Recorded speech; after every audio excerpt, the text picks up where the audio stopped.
बळीराजाला कायमचा दिलासा हवा, तात्पुरती मलमपट्टी नको. राज्य सरकारने जाहीर केलेली पुण्यश्लोक अहिल्यादेवी होळकर शेतकरी कर्जमुक्ती योजना ही महाराष्ट्राच्या कृषी क्षेत्रासाठी मोठा निर्णय मानला जात आहे.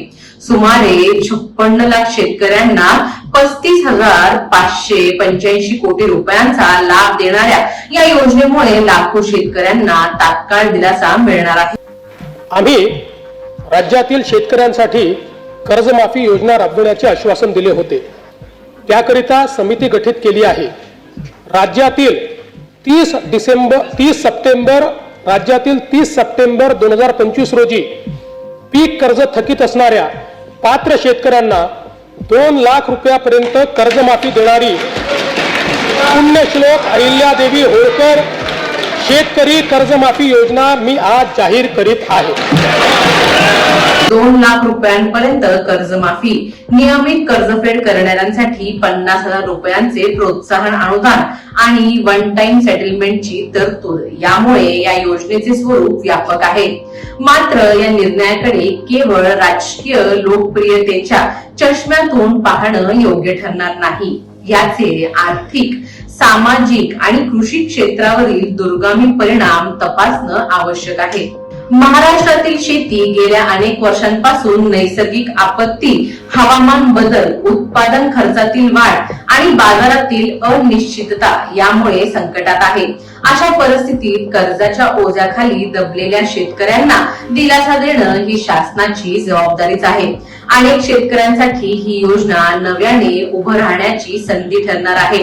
विशेषतः ज्यांची थकबाकी 2 लाख रुपयांपेक्षा कमी आहे त्यांना संपूर्ण कर्जमुक्ती मिळणार असल्याने ते पुन्हा पीक कर्ज घेण्यास पात्र ठरतील. शेतीच्या चक्राला गती देण्यासाठी हा सकारात्मक पैलू आहे.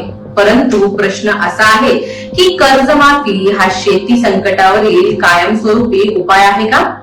महाराष्ट्राने यापूर्वीही अनेक वेळा कर्जमाफी योजना राबवल्या आहेत. प्रत्येक वेळी शेतकऱ्यांना दिलासा मिळाला, परंतु काही वर्षात पुन्हा कर्जबाजारीपणाची समस्या उभी राहिली. कारण संकटाचं मूळ कर्जात नसून शेतीच्या अस्थिर उत्पन्नात आहे. जोपर्यंत उत्पादन खर्च आणि उत्पादन यातील तफावत कमी होत नाही तोपर्यंत कर्जमाफीचे चक्र सुरूच राहणार. या योजनेचा आणखी एक महत्वाचा पैलू म्हणजे आर्थिक भार.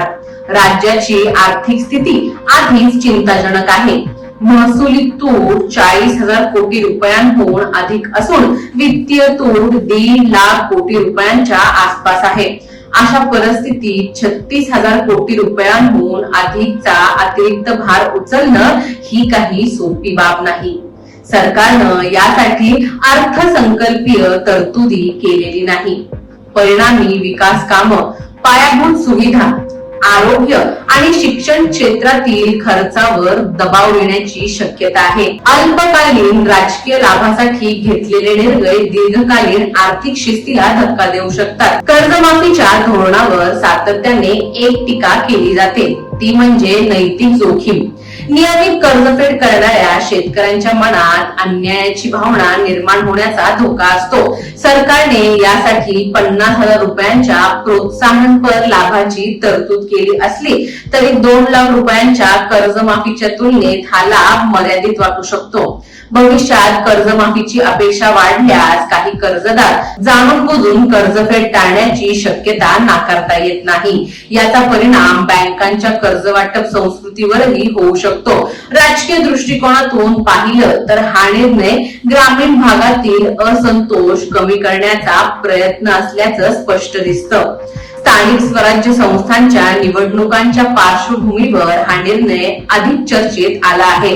जरी सरकारने हा निर्णय शेतकरी हितासाठी असल्याचा दावा केला असला तरी त्यामागील राजकीय गणित नाकारता येणार नाही. महाराष्ट्राच्या राजकारणात कर्जमाफी हा नेहमीच प्रभावी निवडणूक मुद्दा राहिला आहे.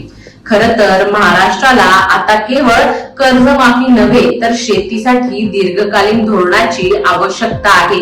हमी भावाची प्रभावी अंमलबजावणी, पीक विमा व्यवस्थेतील सुधारणा, सिंचन सुविधांचा विस्तार, कृषी प्रक्रिया उद्योगांना चालना, बाजारपेठेपर्यंत थेट प्रवेश आणि उत्पादन खर्च कमी करणाऱ्या उपाययोजना यावर अधिक भर देणं गरजेचं आहे.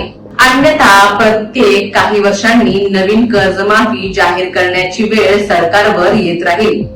पुण्यश्लोक अहिल्यादेवी होळकर शेतकरी कर्जमुक्ती योजना ही लाखो शेतकऱ्यांसाठी नक्कीच दिलासादायक आहे. मात्र ती शेती संकटावरील अंतिम उत्तर नाही.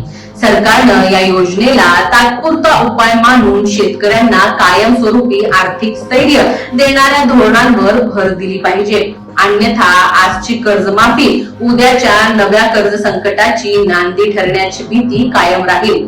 महाराष्ट्राला सध्या कर्जमाफीपेक्षा अधिक गरज आहे ती शाश्वत कृषी सुधारणांची आणि वित्तीय शिस्तीची. तुम्हाला याबद्दल काय वाटतं आम्हाला कमेंट करून नक्की सांगा. आणि जर राज्य लोकतंत्र चॅनलवर नवीन असाल तर चॅनलला लाईक, शेअर आणि सबस्क्राईब करायला विसरू नका. धन्यवाद. दैनिक राज्य लोकतंत्र.